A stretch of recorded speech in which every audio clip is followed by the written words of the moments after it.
Binigyan diin ng Malacanang ang pagkakaroon ng patas at walang halong politikang investigasyon sa mga insidente ng laglag bala sa NAIA. Ngayong linggo, inaasahang magpapalabas ang Department of Transportation and Communications ng mga hakbang na ipatutupad ng ahensya kaugnay ng nasabing issue. Si Rocky Ignacio mag-uulat live. Maraming salamat, Cathy.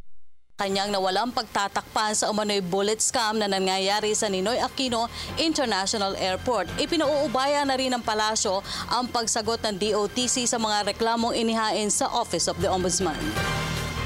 Tiniyak na Malacanang ang patas na investigasyon sa aligasyong laglag bala sa Ninoy Aquino International Airport.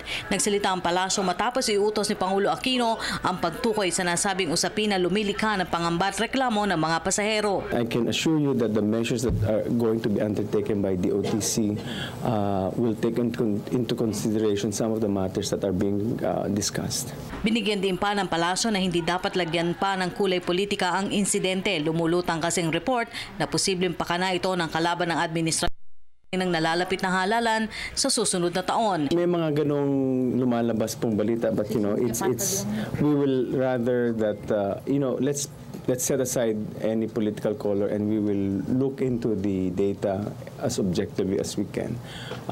Para namang sabihin, we just want to make sure that we're presenting the entire picture properly. Naghain na ng kaso sa Office of the Ombudsman si Senator Alan Peter Cayetano kasama ang Volunteers Against Crime and Corruption of VACC laban sa ilang opisyal ng pamahalaan. Again, DOTC will be responding to all this this new case filed by, I understand, Senator Alan Cayetano. Hayaan na lang po natin ang sino? VACC. Hayaan na lang po natin ang DOTC at ang mga officials na sagutin po lahat yan. Ayaw na rin patulan ng palasyo ang batiko sa mga kritiko dahil may ipinatutupad ng hakbang para malaman ang katotohanan sa likod ng kontrobersya. Inaasahan ng pagpapalabas ng DOTC ng mga ipatutupad na hakbang sa loob ng linggong ito. DOTC will inform the public of the measures that will be undertaken. Like I said, the President has given instructions and has refined the efforts that are being undertaken.